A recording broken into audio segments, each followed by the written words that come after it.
I just moved to the next one, which is about a 20,000 crores subordinate debt proposition which we are bringing. If the earlier one, which was just now explained by the MOS, was for standard MSMEs who, because of lockdown, couldn't move forward because they didn't have money, they didn't have cash coming in. So for buying raw materials or paying the wages, if they had a problem, you had that emergency credit line which we spoke about just a minute ago. Now I come to talking about subordinate debt through which we want to infuse about 20,000 crores. These are meant for stressed MSMEs. So if you're providing for the standard, you're now providing for the stressed MSMEs. Now the stressed MSMEs do have a problem of equity. So for them, through a subordinate debt provision, we want to provide about 20,000 crore liquidity. 2 lakh MSMEs are likely to benefit from this. The functioning of the MSMEs which are NPA or are stressed, all of them will be eligible. For this subordinate debt-based scheme, NPAs or stressed MSMEs will all be eligible for this. The government will be providing about a 4,000 crore as its contribution to the CGTMSE, the Credit Guarantee Trust, and they will be then able to provide the partial credit guarantee support to the banks, as a result of which stressed and NPA MSMEs will immediately benefit. तनाव में जो सूक्ष्म लघु मध्यम उद्योग या कुटीर या गृह उद्योग हैं, उनकी इन परिस्थितियों को देखकर गौण कर्ज या अधीनस्थ ऋण के रूप में 20,000 करोड़ रुपए का प्रावधान इन स्ट्रेस्ड एमएसएमईज के लिए किया गया है, ताकि इनकी जो कमी आती थी उस कमी को दूर किया जा सके। और इसमें भी लगभग 2 लाख से ज्यादा मध्यम लघु सूक्ष्म कुटीर उद्योग को लाभ मिलने वाला है। और ये 20,000 करोड़ का गौण ऋण ये तनाव वाली एमएसएमईज को दिया जाएगा। The next of the MSME linked steps that we are taking, this is the third. There is a fund being created for infusing about 50,000 crore as equity into the MSMEs. This will benefit those MSMEs who have the potential and who are viable. So we spoke about those who are standard.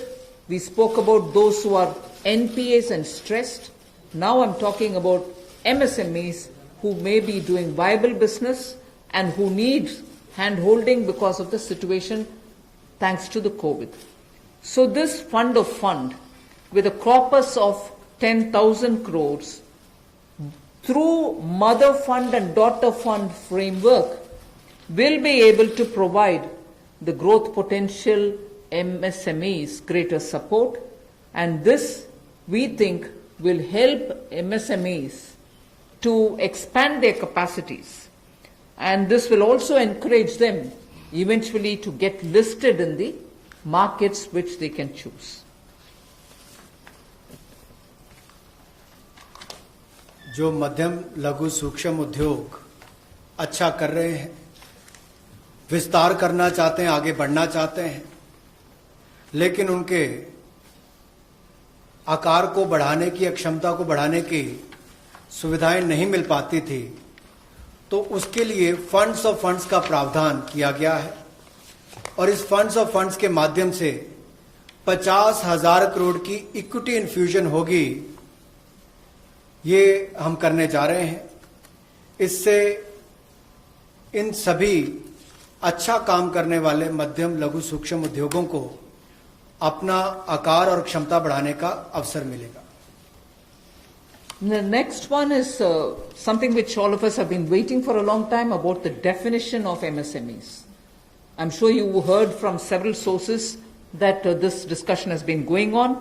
we have now come to a stage where we can happily announce that the definition being changed is being changed in favor of the MSMEs. Because there was always this fear in very successful MSMEs also that if they outgrow the size of what is defined as an MSME, they'll lose the benefits that they get as an MSME itself.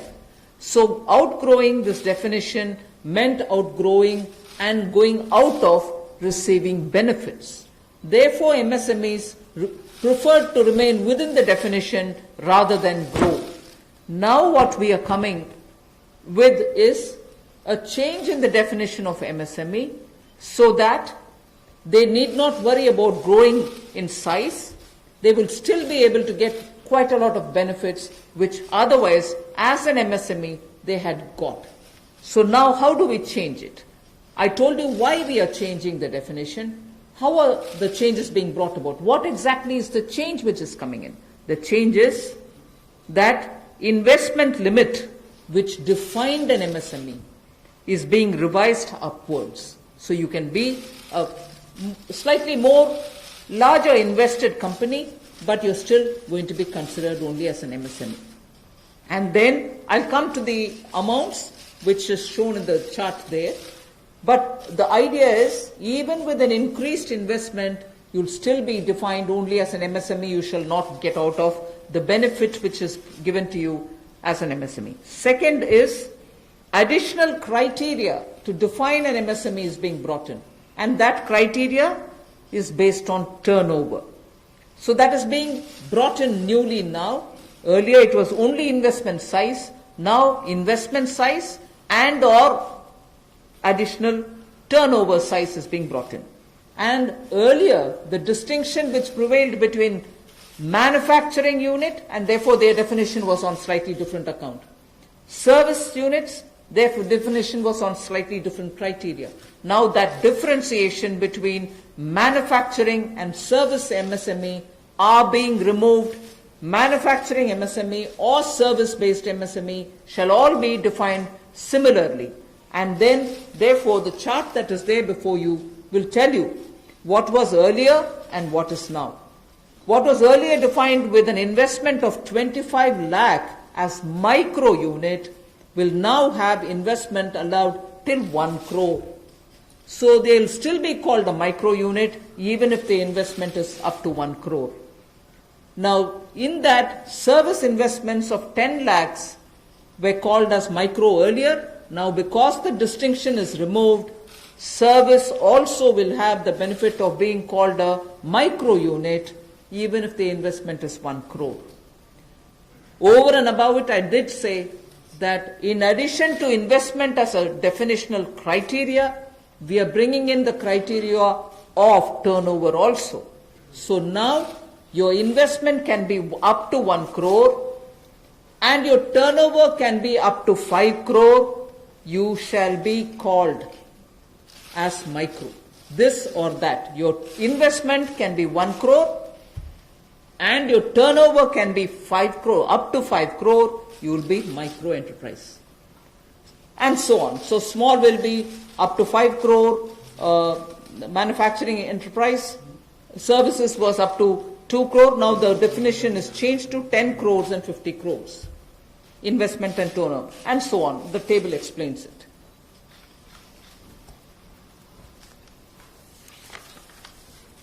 सूक्ष्म लघु मध्यम उद्योग में इसकी परिभाषा में कम दहलीज होने के कारण ये लगातार संकट रहता था कि अगर हम इससे बाहर जाएंगे तो हमें जो हमारे बेनिफिट्स मिलते हैं, लाभ मिलते हैं, उससे हाथ धोना पड़ेगा।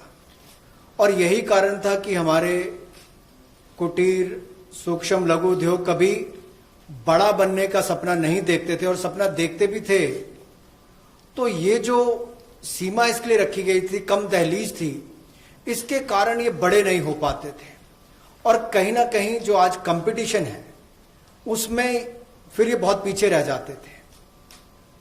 वर्षों लंबित मांग है, वर्षों से मैं सुनता आ रहा हूं, चौथी बार एमपी बन गया, कब से शुरू हो रही, आज तक वही मांग है। मैं धन्यवादी हूं प्रधानमंत्री मोदी जी ने इस पर यह कदम उठाने के लिए कहा है। और जो पहले क्राइटेरिया था कि मैन्युफैक्चरिंग यूनिट जो है वो 25 लाख से कम इन्वेस्टमेंट की होगी तो माइक्रो में आएगा, और सर्विस एंटरप्राइज जो थी वो 10 लाख तक की अगर उसने इन्वेस्टमेंट की होगी तो माइक्रो में आएगा। अब इसमें एक बदलाव किया गया है कि निवेश की लिमिट को तो बढ़ाया ही गया है, साथ में कारोबार को भी जोड़ा गया कि आपने व्यवसाय या कारोबार कितना उस वर्ष में किया है। तो इसको इन्वेस्टमेंट को बढ़ाकर माइक्रो के लिए 25 लाख से बढ़ाकर 1 करोड़ तक की जो इन्वेस्टमेंट करेगा वो माइक्रो यूनिट कहलाएगा, और ये मैन्युफैक्चरिंग और सर्विसेज दोनों के लिए एक ही क्राइटेरिया रहेगा। तो सर्विस सेक्टर को भी माइक्रो में आने का लाभ मिला है। तो 1 करोड़ से कम निवेश करने वाले को माइक्रो इंडस्ट्री में जो 5 करोड़ तक का व्यापार कारोबार करेगा उसको माइक्रो कहा जाएगा। स्मॉल वाले के लिए 10 करोड़ तक का निवेश और 50 करोड़ तक का कारोबार करने का प्रावधान, और मीडियम जो है उसमें 20 करोड़ तक का निवेश और 100 करोड़ तक की टर्नओवर।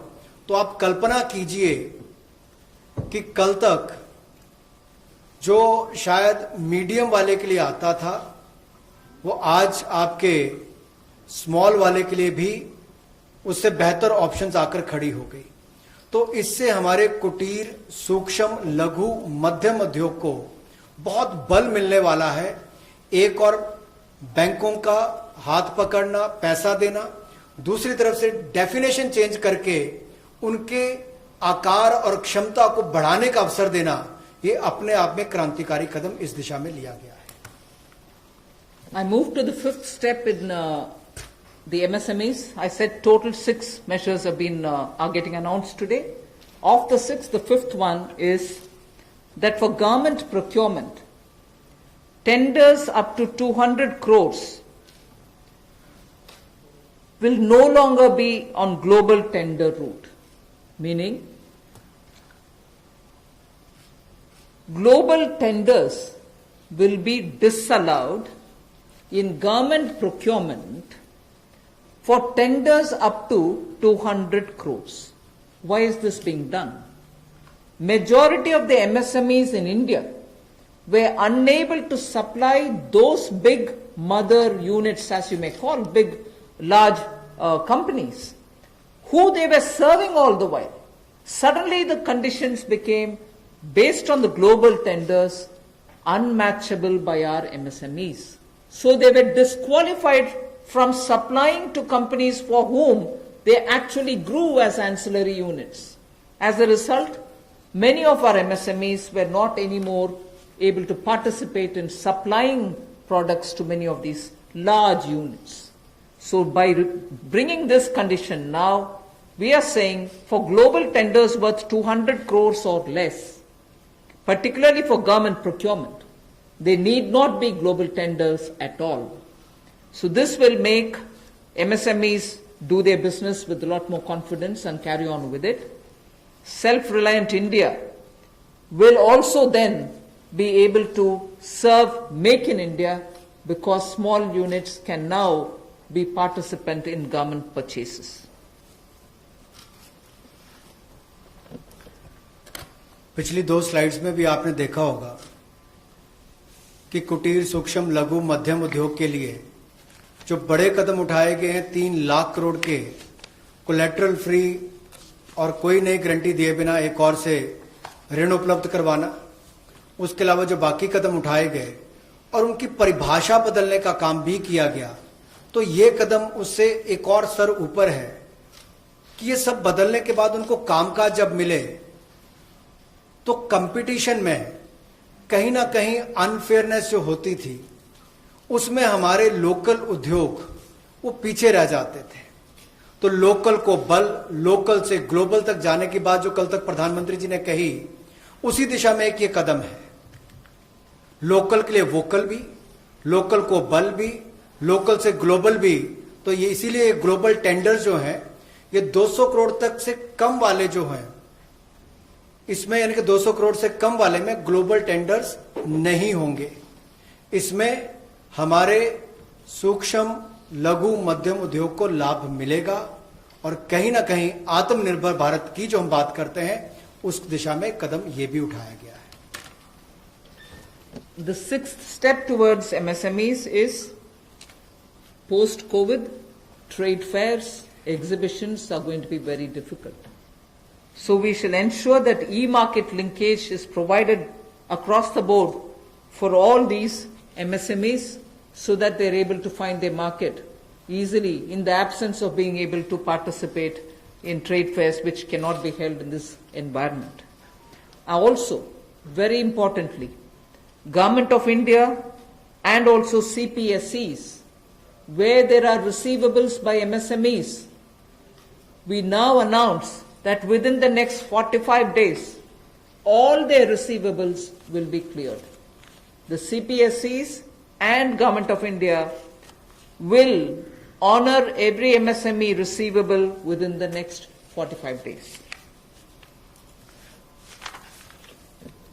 इसी तरह से एक बार फिर कुटीर, सूक्ष्म, लघु, मध्यम उद्योग के लिए ये जो चुनौतियां कोविड-19 के समय शुरू हुई कि घरों तक सीमित होना पड़ा और आप कहीं जाकर सामान बेचने में दुविधा आती थी, तो ई मार्केट लिंकेज करने की बात की, क्योंकि ई कॉमर्स का आजकल जमाना भी आया है, वो भी होगा। और इसके अलावा व्यापार मेलों में कैसे वो इन्वॉल्व हो सके, उनका शामिल होना हो, प्रदर्शनियों में उनकी पार्टिसिपेशन हो सके, इसके लिए कदम उठाए जाएंगे। और जो हमारे सार्वजनिक केंद्र उपक्रम है, उसमें जो अगर उनके कोई पेंडिंग पेमेंट्स है, सरकारी है या पीएसयूज में है, उनको भी अगले 45 दिनों में बल देकर वापस उनकी पेमेंट हो, ऐसा प्रयास किया जाएगा ताकि जल्द से जल्द उनकी पेमेंट हो, ताकि उनको राहत मिल सके। I now move to talking about EPF. You were aware during the Pradhan Mantri Garib Kalyan package, some measures were extended for the EPF. In that, we had said units which have 100 workers, 90% of whom are earning less than 15,000 rupees, will be able to draw from their EPF from the funds because they needed money in their hands. We have now, and for the 3 months, the payment of EPF also was given relaxation. What I would now like to say before you is liquidity relief is being given for all EPF establishments. In this, 12% which is paid by the employer and 12% by the employee contribution. We extend the support which Government of India gave for another 3 months. We had given it for March, April, and May up to May 2020. The payments were made into their eligible accounts by Government of India for March, April, and May. Nearly 3.6 lakh establishments benefited from this. Liquidity relief of 2,500 crores to 72.22 lakh employees is now being proposed to be provided by extending this contribution for the next 3 months also. June, July, and August 2020, the EPF contribution will be paid by Government of India, and this shall provide 2,500 crore liquidity support. So what was given earlier for March, April, and May is now being extended for another 3 months, which will be June, July, and August, and therefore we shall be infusing 2,500 crore liquidity, and 72.22 lakh employees will benefit from it. 1,70,000 crore के प्रधानमंत्री गरीब कल्याण package में एक सुविधा दी गई थी कि EPF जो है, प्रोविडेंट फंड जो है, वो 12% जो कर्मचारी उसका भी और जो नौकरी देने वाला उसका भी 12% भारत सरकार देगी। और ये पहले 3 महीनों के लिए हमने किया था, जिसकी भुगतान कर भी दिया गया पहले 2 महीनों के लिए। और इसको अगले 3 महीने और बढ़ा दिया जाएगा। इसका प्रावधान भी जून, जुलाई और अगस्त के लिए कर दिया गया है। 3,67,000 ऐसी संस्थाओं के 72,22,000 ऐसे कर्मचारियों को इसका लाभ मिलेगा। जब कर्मचारी का 12% हिस्सा भी और नियोक्ता जो नौकरी देने वाला है उसका 12% हिस्सा भी भारत सरकार देगी और ये कुल मिलाकर 2500 करोड़ के लगभग का लाभ इनको मिलेगा। The next on EPF again, in order to provide more take-home salary for the employees and also to give relief to employers in the payment of PF for those which have not been covered under the earlier description, which is if you have 100 employees, 90% of whom are drawing less than 15,000, we announced a scheme earlier, which I'm extending for another 3 months. That's what was announced a minute ago. The second one in EPF now is the statutory PF contribution for those who are not covered in the earlier one is being reduced from 12% to 10%. So for the next 3 months, employers need to pay only 10% and not 12% so that they will have some more money in their hands. However, for the central public sector enterprises and for state PSUs, we will continue to pay 12%. So this reduction is not for the government. However, government employees, government employer still pays 12%. But employees in these public sector undertakings will be given the advantage of paying only 10%. So a liquidity relief of 6,750 crores for both the employee and employer will be available for the next 3 months.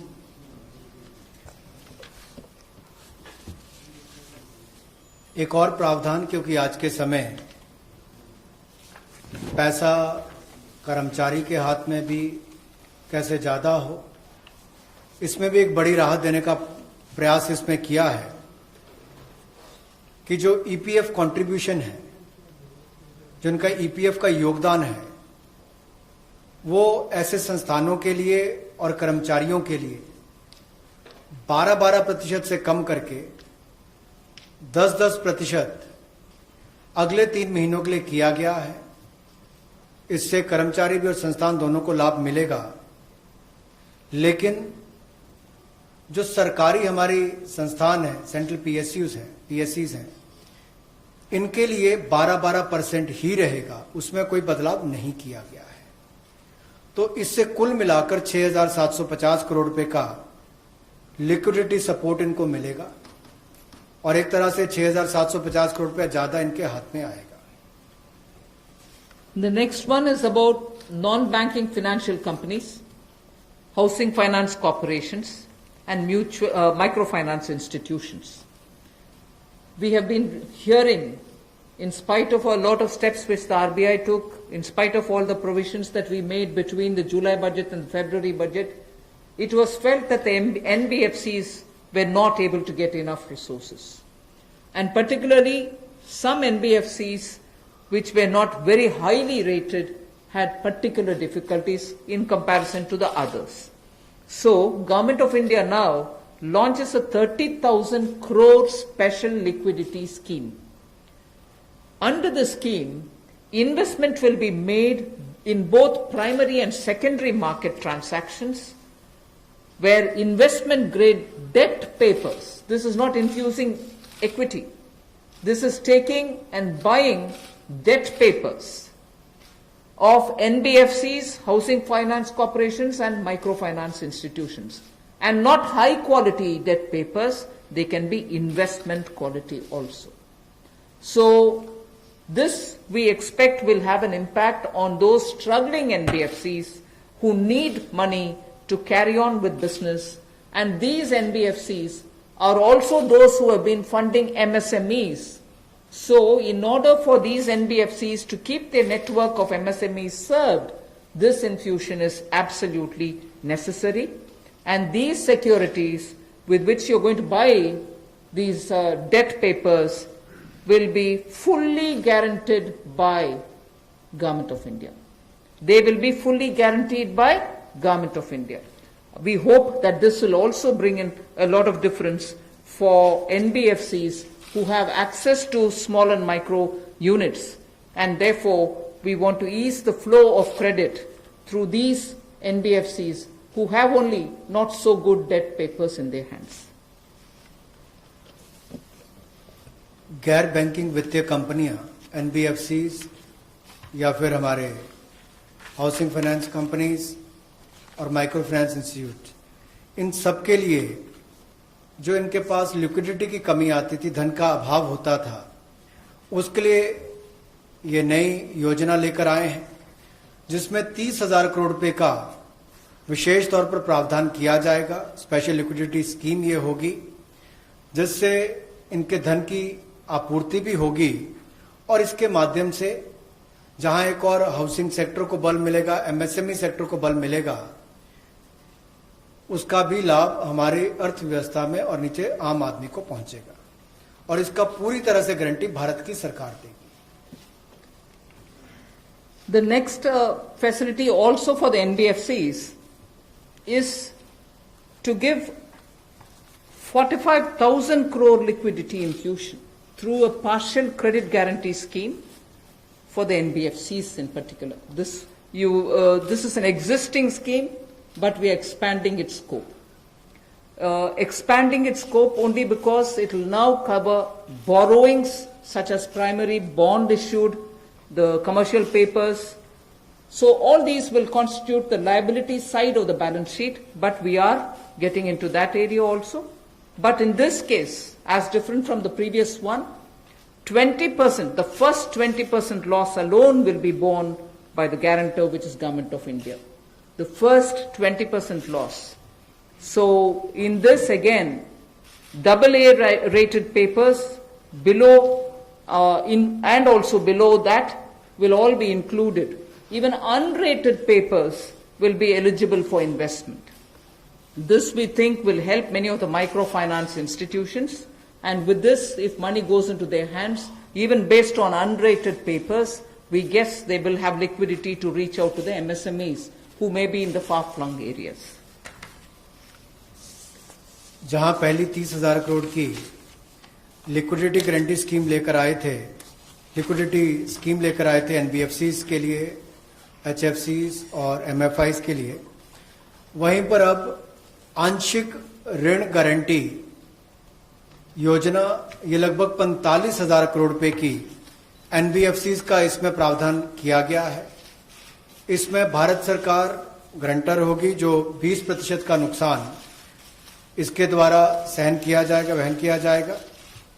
और यही नहीं, इसमें AA paper और इससे भी नीचे वाले जो है उसको भी इसमें पैसा मिल पाएगा, ऋण मिल पाएगा। और इसके अलावा जो अनरेटेड पेपर एलिजिबिलिटी है इन्वेस्टमेंट के लिए, वो भी इसमें प्रावधान किए गए हैं ताकि ज्यादा इसका स्कोप बढ़ सके, ज्यादा लोगों को इसका लाभ मिल सके और कुल मिलाकर इससे भी नई लेंडिंग जो है यानी कि कर्जा दिया जा सके सूक्ष्म लघु मध्यम उद्योग को और आम नागरिकों को भी मिल सके, उसके लिए इसका प्रावधान किया गया है।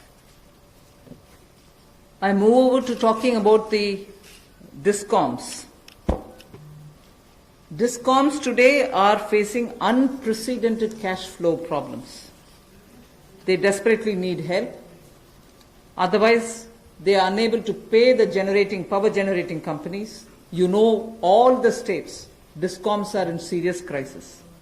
So in order to help them, there is a emergency liquidity injection, which is happening to the extent of 90,000 crores. Now the Power Finance Corporation, REC, the Rural Electrification Corporations, both of them put together will infuse liquidity of 90,000 crores to all the DISCOMs against all the receivables that they have. They're sitting there without getting paid. In turn, they are not able to pay the GENCOs. In turn, the GENCOs are wondering where they will have more money to pay for producing electricity.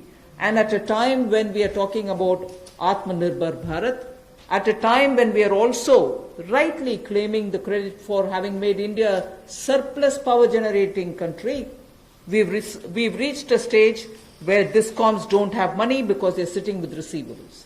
So we are now making a provision, a one-time provision for PFCs and RECs to infuse that money into the DISCOMs against their receivables, and who in turn, this will be done with the state issuing guarantees. The guarantee, the amount which is being infused on guarantees being given by states. Now, obviously, having received that infusion of money, the DISCOMs will pay the GENCOs. GENCOs in turn will clear their dues and keep the cycle moving. Now, what does this do to the customer? The customer, we want the benefit to be passed on to the customer. We are in fact telling the central public sector generation companies that they shall give rebate to those DISCOMs which shall pass these benefits to the final customer.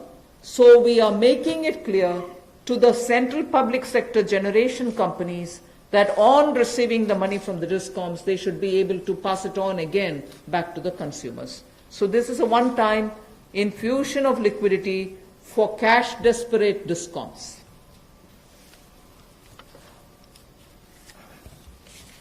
बिजली वितरण कंपनियों की आय में जो भारी कमी आई है और लेनदारी जो इनके कई राज्यों से बढ़ी है, उसके कारण भी ये अभूतपूर्व नकदी प्रवाह की स्थिति इनको देखनी पड़ रही है। इन परिस्थितियों में आम उपभोक्ता को भी नुकसान ना हो, बिजली उत्पादन करने वाले भी और बिजली वितरण करने वाले भी इस अभूतपूर्व समस्या में कहीं उलझकर ना रह जाएं, इसके लिए 90,000 करोड़ रुपए का प्रावधान डिस्कॉम्स के लिए किया गया है, बिजली वितरण कंपनियों के लिए किया गया है।